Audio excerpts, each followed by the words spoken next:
All right, good everybody. This is Marcel Pertut, the Sports Inquirer, and we're joined by Sally Polhamus from Georgia State Volleyball. Sally, thank you for joining us. I know you're in the midst of wrapping up regular season. How are you doing today?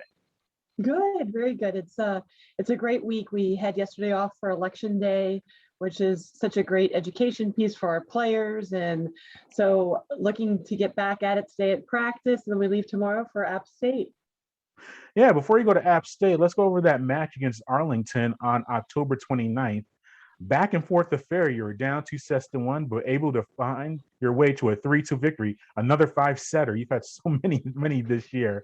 But big performances from a lot of players. Before we get to specifics, what about coming back down 2-1 and getting that victory? What does that mean for the team? So many things, that we've been working on. We played a really clean third or fourth set, and then overcoming some things that we've happened in the fifth set where we got our kills, we executed, we really eliminated our unforced errors. And so things that we've been talking about all season, we were able to execute, and, against a really good Arlington team who won the next night 3-0. So, or, 2 nights later, 3-0. So really happy about our players' adjustments, being able to figure the game plan out and execute it. So some really good highs in that. We also passed very well, which is one of our top passing performances of the year. So lots of good. Yeah, 6 players had at least 8 kills in that contest. Is that what you mean when you a lot of passing, spreading out the ball and hitting for a high percentage that allowed so many players to be successful as far as their kill attempts? Yes, exactly. More balanced offense. That first contact makes such a difference when we're passing in system. With a good pass, then our setters have more options, and the hitters will see more seams in the block. Yeah, and also in that match in the fifth set, they made a run, got it to 12-12 at a yeah. They made a 9-3 run in that fifth set, tied it at 12. You were able to get the final 3 points. Is that the experience of being in so many of these close matches to execute when the pressure is on and to get a victory? That's definitely what we're hoping for, that we've been seasoned veterans in this. But I would say that there are some big swings at that time, and, just players looking at executing. It has really changed mindsets and gone after it. So yeah, I think that was such a great step for us for the growth of our team in 5-set matches. Yeah, and we haven't spoken too much about Laura this season. She had, so at least had the 8 kills in the contest. What about her contributions to the team? We've talked about Ebony and Misha and Clara Bednarik. What about Laura and just her performance for you this season? Oh, she's such a fun one. She has the ability to change a match, and she's really coming into like understanding spacing. There's so much that goes into a middle attack. So talking about the timing of the pass, the set, the spacing, your arm swing, all of those things. And she's really owning her game at this time. And, you can just see how fast she's approaching, and she's seeing the game at a faster clip. So a lot of fun to watch and train her right now. Yeah, and the next performance, you dropped to Texas State 3-0 on October 30th. Was that just a tough match from the get-go, quick turnaround against from that five-setter? And what can you at least take from that contest as you progress through the season? It's funny. I was talking to the team after. I'm like, I can't even be mad about anything. The third set, we did not get our kills, but I haven't seen a team that got 40 kills in 2 sets. Texas State just played unbelievable. And it's not that we gave them easy kills. We had 4 blocks. We had great digs. It was just great volleyball, high level volleyball. And in that third set, they just really kind of forced some unforced errors on us. We definitely aired ourselves out in that third set, just trying some different things to get around their block, to, just attack in a different way that we weren't quite there yet. But I thought we played extremely hard, competitive, and it was a great match.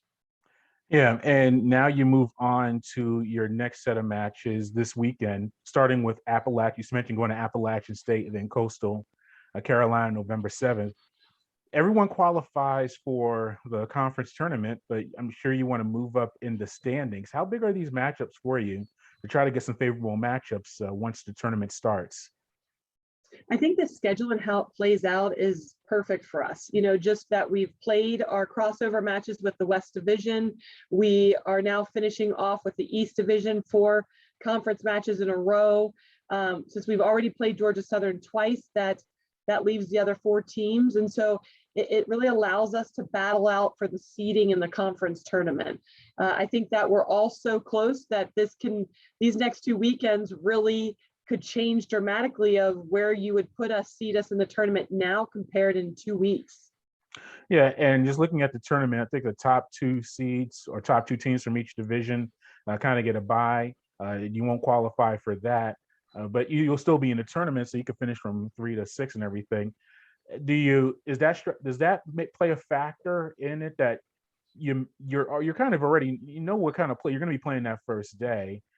Does that factor into your lineup rotation? Maybe some players aren't healthy as they can be, or maybe you want to get some younger players or lesser players who've had less time on the court some more time, just in case anything happens. How do you approach these final 2 weekends? Oh, those are all such great questions. Yeah, it's a lot. I threw a lot at you, but how do you approach this weekend with your player rotation? That's what I'm trying to say. Yes, on practice on Monday, we talked about we're absolutely preparing and growing us. That's the number one thing is growing our game every weekend. It's not about our opponents. It's about us, growing our offense, defense, our systems, all those things.